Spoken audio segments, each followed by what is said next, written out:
you've just taken over Tottenham Hotspur. They've got no European football. It's a blessing in disguise for Ange Postecoglou because it gives him extra time on the training ground. When your brand new manager just walked in the door, right, you want to have time on the training ground to implement your philosophy on the current crop of players. I think the fact that they're not in Europe, the fact they've been kicked out of the Carabao Cup early, little bit of a blessing in disguise for Tottenham Hotspur because it's really working. I mean, I've seen Arteta come to Arsenal, right?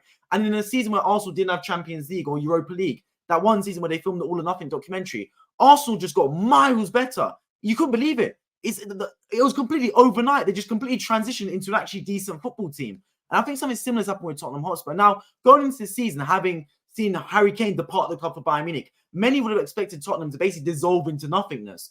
But they've done the complete opposite. And I was the one that called it to an extent. I said, look, guys, it's never as bad as you think in football. I think Harry Kane leaving obviously is a massive blow, but Tottenham had become the Harry Kane FC club. It became a case of under Mourinho, under Antonio Conte, Nuno Espirito Santo, etc. They would defend really well and focus on defending because they know Kane and Son are up front. So they didn't really worry about attacking. It was counterintuitive. I mean, if I have Son and Kane in my team, I'll be trying to attack as much as possible. But the Tottenham managers, Mourinho and Antonio Conte, did the opposite. They thought, we've got Kane and Son up front, so you might as well focus on defending because then when we get a chance up front, they'll probably put it away anyway. But it was a bit counterintuitive. Do you get what I mean? So I think Spurs got into a false sense of security of thinking, oh, with Kane up front, we're going to score so many goals. And what ended up happening it was harming the whole team. Now with Ange Postecoglou, he's put the handbrake down and actually starting to play free-flowing and nice football. And I made this a million times before. I don't care if you're the best centre-back on planet Earth. You much prefer attacking rather than defending as a footballer. No one wants to sit and defend and run around chasing players for 90 minutes. No one wants to do it. Every single footballer wants more possession. Every single footballer wants more chances, more attempts, everything. And I feel like Spurs now under Ange Postecoglou, they're playing more free-flowing and attacking football. And the players are embracing that.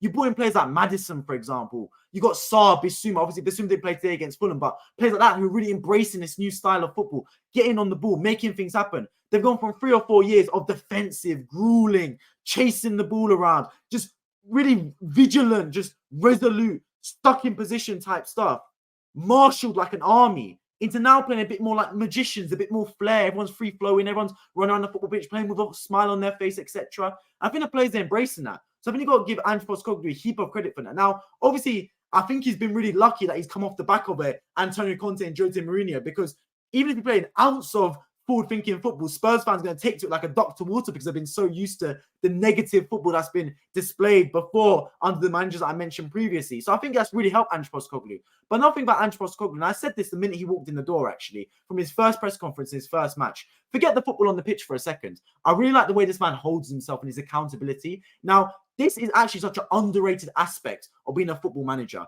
It's not only how you tactics the side, it's not only how you coach the players, it's also how you hold yourself. The manager is the focal point, is the head of the team. He's the head honcho.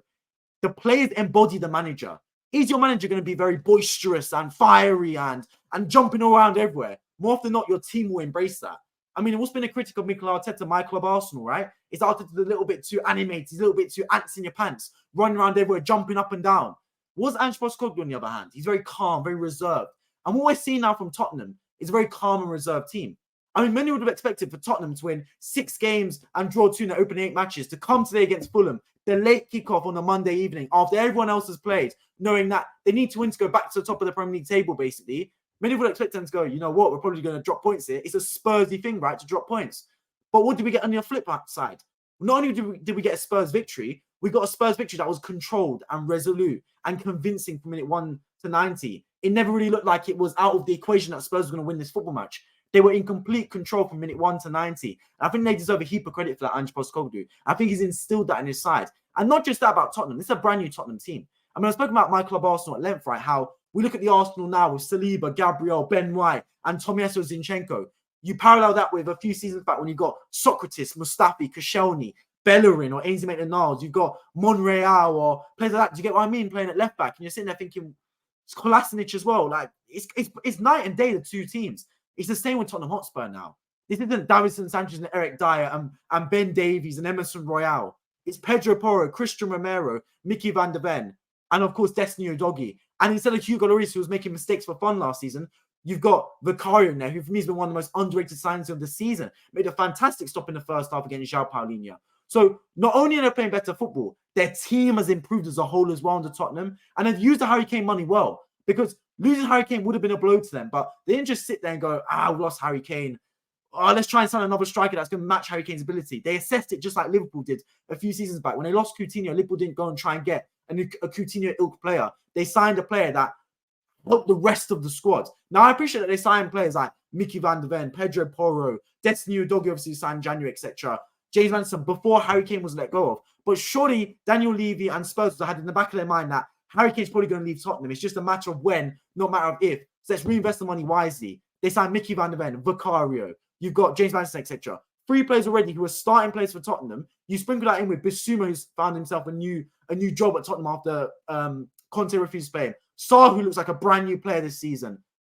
You look at Son, who's been revived down the middle with Maddison in behind him. So it's really starting to come together now. If Spurs can avoid injuries, because that is a massive part of them. I mean, if Maddison and Son get injured, they go back to the old Spurs team. But if you avoid injuries, playing once every week because you're out of the European, obviously got no European football, you're out of the Carabao Cup, I think it could be a very, very special season for Tottenham Hotspur. Mark my words. I don't think they're going to go on to win the Premier League, but I think they're going to have a very good season. I think a lot of people are expecting Spurs to fall off, and Spurs, they need to get humbled, and Spurs it's just a hype around Tottenham right now. Here's the thing, right? Spurs are going to lose a game because they're not going to go unbeaten 38 matches. I mean, it's an incredible feat alone. They've gone 9 matches, 25% of the season without being defeated. They're not going to go the whole season undefeated, right? Spurs are going to lose 1 match, and you're already going to see the comments. People going, I told you so. Ange Ball's overrated, etc. They've lost the game. I mean, look at Man City. Man City arguably have had easier run of fixtures than Tottenham. Pep Guardiola's been in the Man City job for 6 years, and they've had a worse start to the season than Tottenham Hotspur. So that's all we need to say, really. I mean, I'm not saying for 1 minute that Tottenham are a better team than Man City. Make no mistake about it. But I think the job that Ange Postecoglou has done has been second to none. I think it's been unbelievable, man. Unbelievable. I think no matter what happens from now to the end of the season, I think it's been a very special run for Tottenham Hotspur. Now, do I think they're going to make Champions League? They've got a hell of a chance of doing so. Hell of a chance of doing so. I think they've still got to be wary because the start of the season is still early. We're still in the early days of the season, right? Still in the embryonic stage of the season. But if they can keep their players fit, if they can keep the momentum, I don't see why not, man. They've already played Arsenal away from home. That's a tough game you can get in the season. They've played Liverpool. They've played Man United. They've gone to places like Brentford, etc. So it hasn't exactly been an easy run of fixtures for Tottenham. But I think that for them, they've just got to keep the ship moving in the right direction. And it could be a very, very special season for them and their fan base.